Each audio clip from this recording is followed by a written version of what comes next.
this is just not what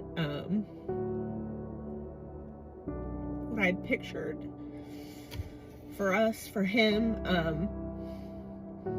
I'm so jealous of all these other parents that are going to their kids' graduations, and they're looking at apartments, they're looking at colleges, they're looking at cars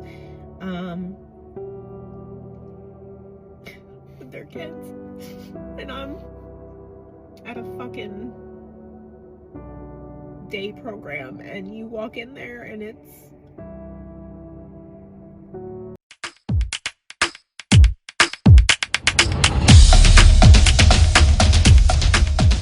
Hey special family, welcome back to another Fierce reaction video. Today's video is about autism. If you're new here, I'm AutismMom, and on this channel we talk about autism and everything in between. Ramsey is 15 years old next month, and he's going to high school.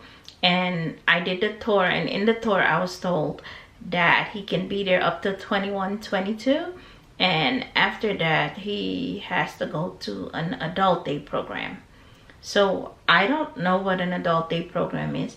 So I figured since I have to know what it is and do the research on it, we can do that together. So let's go see some parents' stories about adult day programs and what an adult day program is. What is an adult day center? An adult day center is for individuals who would benefit from being supervised and socialized. During the day, a person will go here for a set number of hours. These centers are often open on weekdays, but some offer weekend and evening hours. There are three main models: a social, medical, and specialized.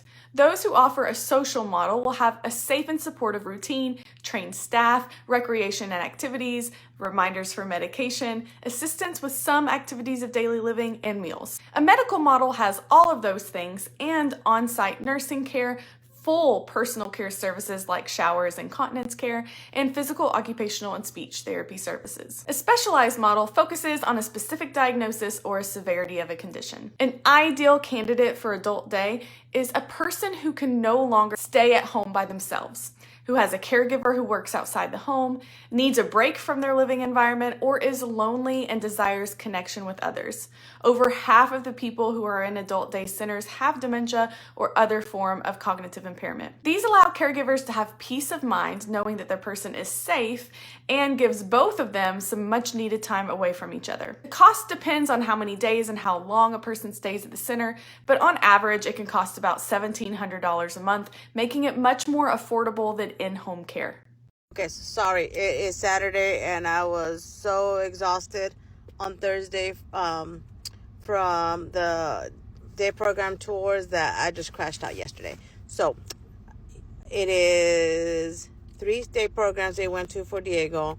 My favorite was the last one. It is a 3-to-1 ratio. They pick them up anywhere between 7:30 and 8:30, and you'll be home by 1:30. The activities are awesome. So I will be emailing a regional center so they could get in touch with the school and we can start the process so that he can transition with no hiccups after he's done with his TRACE program. Okay, I look like a hot mess. I am exhausted. I'm not feeling well. I'm getting my day started with some Starbucks.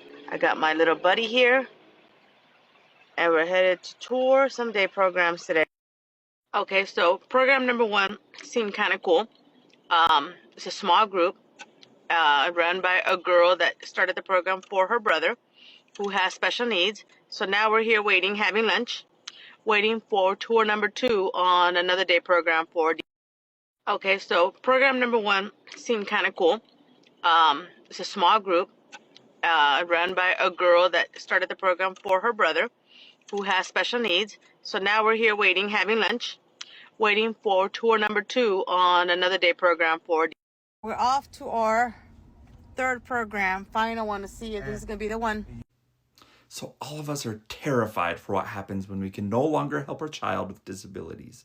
This is a critical video, but it's a little longer. So if you can't watch it all now, save it for later.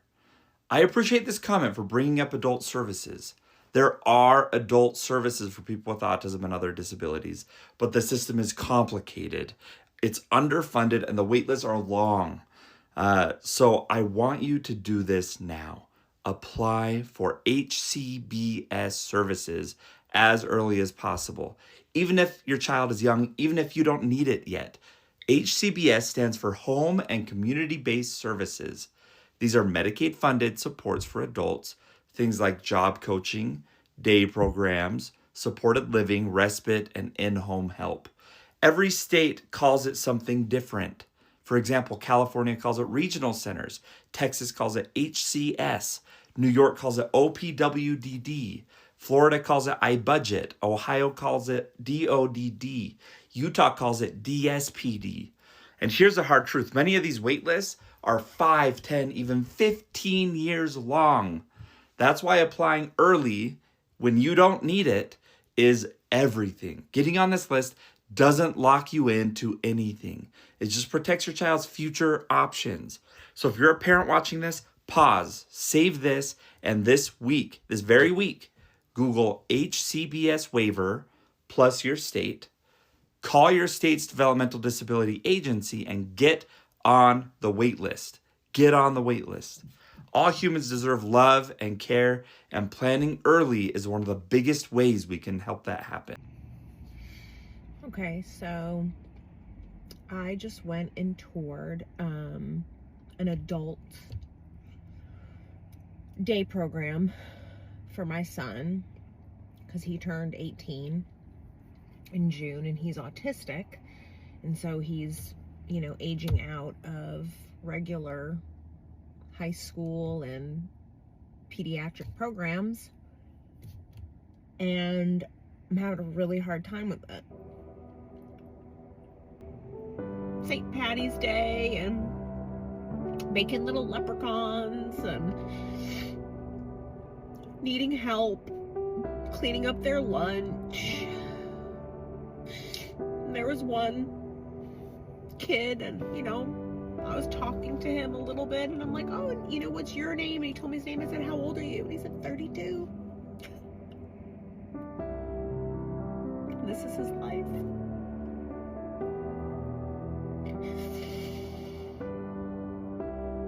And so I won't get to experience any of that stuff with Brody. And I'm gonna just have to stick him in one of these places and hope that that's like enough.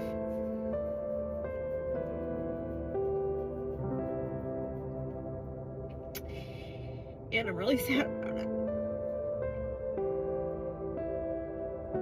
And it sucks and it's not fair.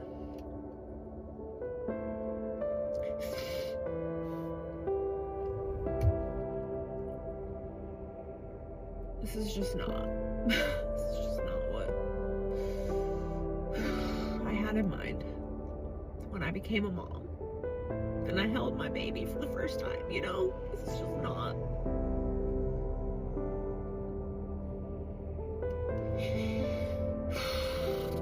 So yeah, the struggle's fucking real.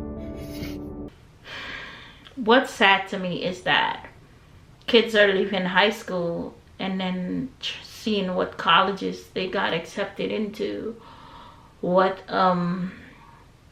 their studies are gonna be, what their majors are gonna be.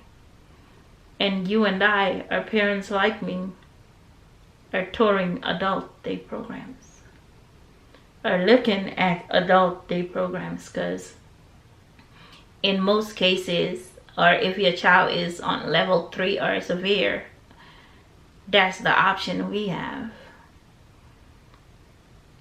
And not all families, of course, but in my case, that's the option we have after high school. And I'm scared to death. I'm nervous. And at the same time, I'm like, they have so many things for kids with autism. Why don't they think that kids with autism become adult with autism and they will need services too? It's like there's this big change that happens. You go from You can't go to the pediatrician anymore. He needs to go to the adult doctor now. And then you move on to the, well, we can't go to the ABA and all that, those things anymore, because now there's adult day program, because ABA is up to 21 or 22. It is scary for parents like me. It is freaking scary. That's why when people leave ugly comments, I think to myself like, baby, you can't walk a mile in our shoes.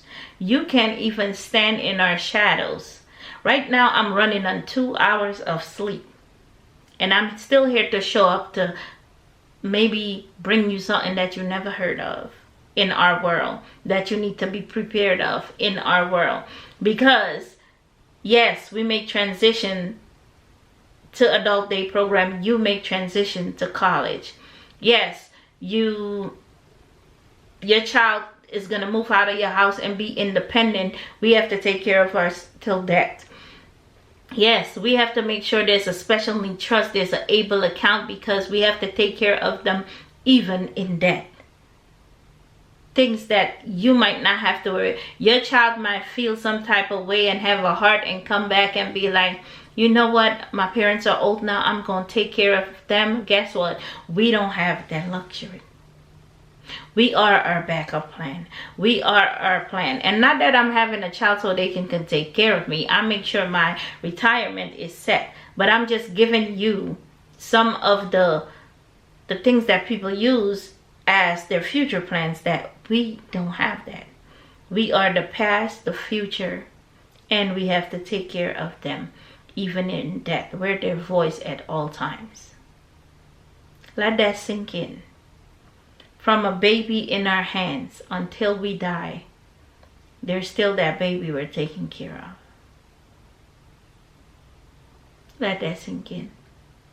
I hope you've learned what an adult day program is. And I can't be naive to it. I can't say I'm not going to think about it, because I have to. I have to make sure I'm prepared. I have to make sure he's prepared, because nobody knows the time or the hour. And I have to be prepared for him. Even if not for me, I don't care about me, him. You know? Yeah, catch you in the next video. Bye.